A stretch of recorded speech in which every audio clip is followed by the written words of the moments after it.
안녕하세요. 나쁜 부동산입니다. 날고기는 한국 검찰도 반쯤 포기했다는 사기법. 네. 잡을 수 없다면 안 걸려야겠습니다. 잡을 수 없는 이유는 뭐 없다기보다는 잡기 힘든 이유는 혐의를 입증하기가 매우 어렵습니다. 계약서 기반으로 사기를 치는 데다가 돈의 흐름이나 뭐 대포 통장, 대포폰을 쓰지도 않고요.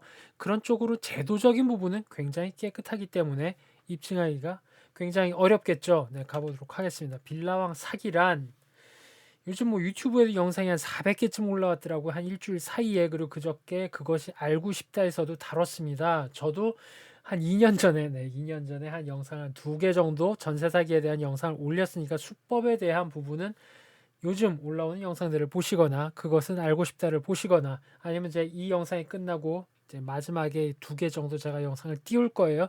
그것을 보시거나 하면 되겠습니다. 간단히 말씀드리면 전세 입자분의 전세금을 건축주와 사기꾼의 이제 대빵인 거죠. 그리고 분양대행 하는 사람들, 분양대행사라고도 하는데 뭐 이제 빌라급에 들어가는 건 분양대행사급은 아니고 사람만 한 서너 명 들어가서 하게 돼 있습니다. 그리고 컨과 공모한 중개사, 중개사와 끼고 있는 뭐 간평사, 그리고 뭐 법무사 이렇게 되겠죠. 이 사람들이 대충 7대 1.5대 1.5 정도로 전세 입자분의 전세금을 전세금 뭐 팔고서 남은 수익금을 나눠 갖는 게 아니라 전세금 자체를 7대 1.5대 1.5로 나눠 갔습니다. 그리고 그 나눠 갖는 앞에 바지 사장을 내세워서 법적으로 책임은 이 사람이 다 지게 돼 있고요. 그럼 이 사람들은 다 빼먹고 다 빠지는 거죠. 바지 사장만 남는데 이 사람은 왜 이런 짓을 하느냐? 건당 150에서 300만 원 정도를 받고 이것을 합니다. 근데 뭐 종부세나 기타 세금 및 이 전세입자분들한테 굉장히 독촉을 받을 거 아닙니까? 경찰도 이제 뭐 고소를 받을 수도 있고요. 돈 150 받고 300 받고 이 짓을 왜 하느냐? 그렇죠. 그 신용 불량자나 그래서 노숙자, 옛날에는 이제 노숙자분들도 많이 썼는데 요즘에 이제 신불자 아니면 요새 뭐 말이 하도 많으니까 최근에는 이제 하도 요새 문제가 많으니까 무주택에 이제 신용도 깨끗한 사람 300까지. 근데 실제적으로 이제 뭐 금전적으로 궁지에 몰려 있는 사람은 건당 300이면 이번에 돌아가신 그 빌라왕 같은 경우는 천채니까 그죠? 100만 원에 했다고 쳐도 얼마입니까? 이게 천채가 100만 원이면 천만 억 10억입니다. 그래서 꼬임에 빠져들게 된다. 이런 시스템이 되겠죠. 그래서 방지하기 위해서 뭐 기타 지금 뭐 뉴스나 유튜브나 뭐 국가기관에서 뭐 운영하는 SNS 이런 곳에서 나오는 이제 예방법은 등기부를 봐라, 보증보험을 들어라.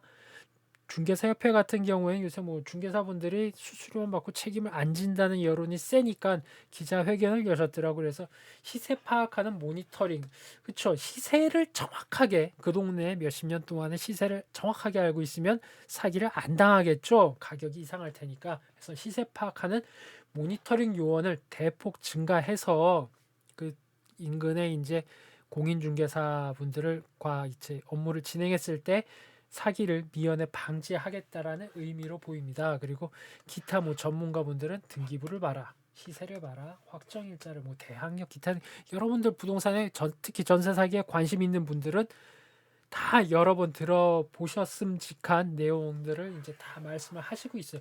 좋은 말씀이고 맞는 말씀인데 이것들을 가만히 보면 다 제도적으로 뭐 된 법이나 이런 것에 대한 부분을 이제 정확하게 감시를 하라는 내용 되겠습니다.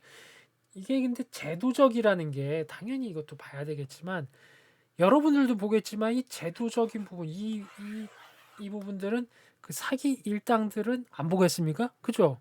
그 사람들이 더 잘 알고 있습니다. 어떻게 보면 그 뭐 소재지의 뭐 건축과 뭐 이런 데서 뭐 하시는 공무원들 분들보다도 더 잘 알아요. 그러면 여러분들이 이렇게 이런 것을 보시고 가서 그들에게 만약에 잘못 걸리셨을 때 그래도 여러분들도 보면 그것은 알고 싶다를 봐도 다 대비를 하셨어요. 다 전부 다 대비하셨습니다. 등기부에 다 보시고 있는데 깨끗했는데 물론 이제 나중에 더러워지지만 여러분들이 던질 법한 질문들을 이들은 모범 답안, 그렇죠. 모범 답안을 만들어 놓고 달달 외우고 있지 않을까요? 당연한 일입니다. 그렇죠. 그러면 무슨 당연히 의미는 있겠지만 여러분들이 이렇게 그들의 마술에 이제 걸리시는 분들이 나왔을 때 과연 요 내용만 가지고 피할 수가 있는가? 네, 제도적인 부분만 가지고 피할 수 있는가? 약간 좀 회의가 든다라는 생각이 있습니다. 그래서 누구에게 물어봐야겠습니까? 물론 여러분들은 일반인 분들은 이제 부동산 전문가도 아니고 용어도 어렵고 이런 사기치는 일당들한테 걸려서 막 그들에게 청산유수 같은 말을 들으면 이렇게 좀 홀라당 귀가 막 팔랑팔랑 하시지 않겠어요? 그러면 그래도 물어보시는데 과연 누구에게 물어봐야겠습니까? 이 물어보는 대상은 저는 크게 두 가지로 나눠 볼게요. 첫째는 여러분들이 계약을 하면, 그죠? 계약을 했을 때 돈을 버는 사람이 있어요. 그죠? 돈 버는 사람. 여러분이 계약을 하고 나서 계약이 똥이 됐을 때, 똥이 됐을 때 돈을 뱉어내는 사람. 두 가지로 분류를 해볼게요. 그러면 계약이 됐을 때 돈 버는 사람은 누굽니까? 그쵸? 건축주. 그쵸? 건축주가 돈을 벌겠고 중개사분 수수료를 벌겠고 여러분들이 이제 영업 상담을 하는 컨이라고 하죠. 컨설팅도 돈을 벌겠고 그리고 이분들이랑 이제 같이 업무를 보시는 그 2.5나 3 금융기관의 대출 그쪽 돈을 약간 벌겠죠. 그렇죠. 그리고 이 업무를 당연히 은행 업무를 대출 업무를 보기 때문에 법무사분이 있을 것이고 그리고 빌라를 사기치기 위해서는 이제 감정 평가액을 뻥튀기 시켜야 대출이 많이 나오기 때문에 그렇죠. 실입주금 3천, 4천 이것을 만들어내는 기적의 계산법을 하려면 뻥튀기 시켜야 되기 때문에 간평사분이 껴 있을 거예요. 그렇죠? 당연히 모든 대부분의 법무사분들이나 간평사분들은 양심적으로 정확하게 훌륭하게 업무를 보시고 있지만 일부의 이런 분들이 일탈을 하신다. 그래서 이 사람들은 돈을 벌 거예요. 계약을 하면 돈 버는 사람들이에요. 그리고 계약이 똥 됐을 때 돈을 뱉어내는 사람은 보증하는 사람이겠죠. 보증하는 사람. 보증을 하는데 이 사람들이 뱉어내는 보증하는 사람은 또 크게 두 가지가 있습니다. 내 돈을 뱉어내는 사람, 내돈뱉이 있겠고 나라 돈을 뱉어내는 사람이 있어요. 그죠? 나라 돈 뱉.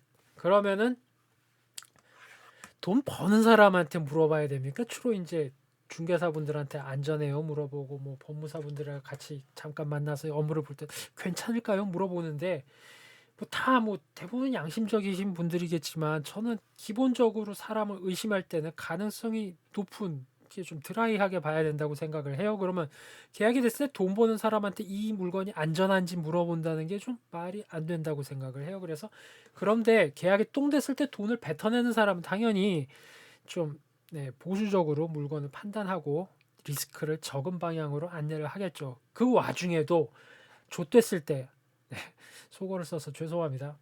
내 돈이 나가는 사람이 정확하게 말을 하겠어요? 나라 돈이 나가는 사람이 정확하게 말을 하겠습니까? 답은 정해져 있습니다. 그리고 신탁 등기 여부를 보셔야 되는데 이건 당연히 많은 분들이 이제 주의하라고 하고 다 했는데 깨끗합니다. 이 일당들이 다 준비를 하기 때문에 깨끗해요. 등기부를 이제 열람을 하시긴 당연히 하셔야 되는데 신탁 등기는 만약에 신탁 등기가 잔뜩 들어와 있고 부분이 더러워요. 당연히 하면 안 되는 부분이고 그건 당연한데 이 부분은 다 그들이 일당들이 대비를 하기 때문에 준공 승인 여부를 보시면 이건 약간 좀 판단하는데 변별력이 있는 부분이다. 특히 이제 이런 아까 그 세 가지 일당 그 중에 이제 건축주 우두머리겠죠. 우두머리가 보통 이 우두머리도 사실은 돈이 없기 때문에 쩐주 돈을 끌어다가 쓰는데 돈이 없는 건축주가 돈이 없는 물건은 당연히 리스크가 굉장히 큰 물건이 되겠죠. 돈이 없기 때문에 1층은 당연히 이제 상가를 요새 많이 깔잖아요. 빌라 같은 경우 5층짜리다 그러면 1층은 상가고 2, 3, 4, 5층이 이제 집이 되겠는데 2층에 이제 구조가 특이한 집이 있는 경우가 굉장히 많습니다. 뭐냐 하면 허가는 상가로 근린생활시설로 득해놓고선 여러분들한테 집으로 팔려고 하는 거예요. 돈을 이제 조금이라도 더 벌기 위해서죠. 그러면 준공 승인을 이제 받을 수가 없을 겁니다. 그쵸? 상가로 돼 있기 때문에 이거를 근데 뭐 여러분들한테 보여주기 위해서 꾸며놨어. 그러면 당연히 준공 승인이 안 날 테니까 이런 게 껴있으면 이제 준공 승인이 아직은 이제 여러분들한테 신나게 분양하거나 이제 동시 패션 전세를 하려고 할 때는 안 나 있을 가능성이 굉장히 높습니다. 준공 승인이 안 나 있는 물건은 약간 의심을 해보셔야 되는 부분이 있겠어요. 그리고 그 세 가지 방금 이쪽은 이제 그 건축주 회장 우두머리 이제 부분은 요것만 보시면 되시겠고 그 다음에 컨을 보셔야 되는데 뭐 양심적인 컨설팅 분들이 있을 수도 있어요. 근데 대부분은 이제 컨설팅 명함을 가지고 있는 분들은 동시 패션이나 깡통 전세를 취급하는데 전혀 주저함이 없습니다. 이들의 대부분은 XX 하우징이라는 명함을 파고 다녀요. 중개사도 아니고 중개사면 당연히 자랑스럽게 공인중개사 이제 명함을 보여주겠지만 중개사도 아니고 보조원도 아니고 그러니 중개소 공인중개소 명함을 쓸 수 없기 때문에 자기네들이 만든 이상한 XX 하우징 무슨 하우징 이런 명함을 파서 다닙니다. 그런데 그 뭐 기타 뭐 기관이나 이런 데서 뭐 아니면 뭐 기타 뭐 전문가분들이 뭐 건축주의 사업자 주소를 봐라. 건설사의 주소를 봐라. 이런 거에서 의심할 부분을 찾아라. 이런 조언을 많이들 하시는데 사실 필요가 없습니다. 이런 건 다 대비가 돼 있고요. 의외로 이들이 이제 대비를 안 하는 부분이 이 하우징, 이 유령 회사 페이퍼 컴퍼니죠. 그렇죠? 하우징의 주소를 검색해 보시면 그냥 일반 가정집일 때가 굉장히 많아요. 이쪽은 의외로 이들이 신경 크게 안 쓰더라고요. 이유는 모르겠어요. 근데 안 써요. 그래서 이런 것 보시면 이제 무슨 하우징인데 집이 가정집이야. 이러면 이제 동시 패션이나 깡통 전세를 취급하는 컨설팅 분일 가능성이 굉장히 올라간다라고 보시면 되시고 그리고 컨끼리 경쟁을 붙여보시면 그냥 일반 정상적인 물건이에요. 만약에 정상적인 뭐 3억짜리 이제 물건입니다. 매매든 전세든 다 똑같죠. 그러면은 정상적인 물건이면 3억짜리를 이제 계약이 성사됐을 때 건축주든 뭐 영업 조직이든 뭐든 밑에서 이제 가져가는 수수료가 10% 이하가 되는 물건이 정상적인 물건이겠죠. 그럼 3천 정도로 이제 이 사람들이 나눠 가진다고 봅시다. 그럼 건축주 이제 뭐 크게 보면 시행사니까 이쪽에서 한 2천 가져가고 나머지 뭐 부동산 중개인이나 이제 영업 조직에서 뭐 천을 나눠 가지게 될 텐데 이걸 생각해 보시고 그런데 뭐 3억짜리를 했는데 이 떨어지는 뽀찌가 막 2억이야 아니 막 1억이 넘어 막 이러면 정상 물건일 리가 없잖아요. 그러면은 컨끼리 이 컨을 경쟁을 붙였을 때 이들은 그 뭐 협력이라는 게 없어요. 무슨 하우징에 속해 있는 컨이 무슨 일반 회사 여러분 생각하시듯이 누구 대리 누구 해서 정해져 있는 게 아닙니다. 그냥 이 하우징은 그냥 하우징일 뿐이고 이 컨 1번 컨, 2번 컨, 3번 컨, 4번 컨에서 뭐 부천 화곡 일대에만 한 2천 명 있어요. 자, 이 사람들 뭐 5번 컨, 6번 컨이 있으면 현장 따라 뭐 여기에 모였다, 이렇게 모였다가 저렇게 모였다 이합 집산합니다. 그래서 경쟁을 붙인다는 게 뭐냐 하면 이 컨설팅이 가져가는 이 몫은 손님이랑 같이 계약을 할 때 옆에 붙어 있는 사람이 다 가져가는 거예요. 그러니까 만약에 영업을 두 명이 신나게 했는데 이 사람한테 하면 이 사람은 그냥 물 먹는 겁니다. 그냥 수입이 빵원이에요. 그러니까 경쟁을 붙이면 요새 그 이사보조금이라는 걸 이제 제시를 하는 겁니다. 이 사람들을 연락처를 아는 건 굉장히 쉬워요. 그 뭐 부천 빌라, 화곡 빌라, 요새 천호동에 기승인데 천호동 빌라 이렇게 검색하면 무슨 하우징, 무슨 하우징에서 네이버나 기타 뭐 이제 검색 사이트에 하우징 그 광고, 파워링크 광고가 막 열댓 개가 수십 개가 뜰 겁니다. 전화 다 돌리면은 이제 거기에 딸려 있는 컨들이 이제 그 자기 순서대로 받아요. 그 들어오는 걸려오는 손님 같은 경우에는 받은 사람이 자기가 담당자로서 계약을 끝까지 성사시키기 위해서 이제 달라붙겠죠. 그러면은 이제 당연히 저 고객은 이 컨이랑도 이야기하고 요 컨이랑도 이야기하고 요 컨이랑도 이야기하고 있는데 그러면 내가 이길 가능성이 3분의 1이잖아요. 그러니까 떡고물을 던지겠죠. 떡고물을 던집니다. 이사보조금입니다. 그냥 주면 이상하니까 이사보조금 쪽으로 아니면 이자보조금 쪽으로 여러분한테 얼마를 제시하는데 그 금액이 무슨 뭐 한 100이야.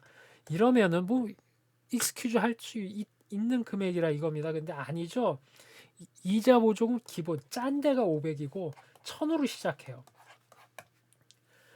그냥 자기가 가져가는 몫에서 이거는 떼주는 겁니다. 여러분한테 딴 데서 이렇게 땡겨오는 게 아니고 건축주한테 받아오는 것도 아니고 그냥 자기 몫이 뭐 3000이야. 그러면 그 중에 막 1500 던지는 거예요. 왜냐하면 자기가 계약을 성사를 못하고 이 사람이 해버리면 자기는 수익이 빵원이니까 1000만 원이라도 건지자는 마인드가 당연히 들겠죠. 그래서 경쟁을 붙이면 이자 보조금이니 뭐니 이상한 그 핑계 사유를 붙여가지고 뭔가를 여러분한테 떡고물을 계속 던질 겁니다. 근데 그 금액이 좀 터무니가 없을 거예요. 그러면은 그 금액이 크니까 거기에 넘어갈 게 아니라 그죠? 제가 얼마를 벌길래 나한테 이거를 던질까라고 생각을 하셔야겠죠. 그래서 정상적인 물건인지 아닌지 이런 식으로도 판별을 하실 수가 있겠어요. 그리고 떡방과 복떡방을 구별을 하셔야 됩니다. 떡방이라 그러는 이제 이 바닥 용어인데 뭐 한 군데 오래 있지 않고 네. MGM이라 그러죠. 이제 회사나 시행사나 이런 데 고객을 소개시켜주고 그 고객이 계약을 하면은 그 회사에서 중개사한테 이제 주는 돈, 물론 회사에서는 세금 다 처리해서 내려갑니다만 물론 일부의 네, 중개사분들은 보조원을 이용해서 탈세를 하기도 합니다. 잠깐만.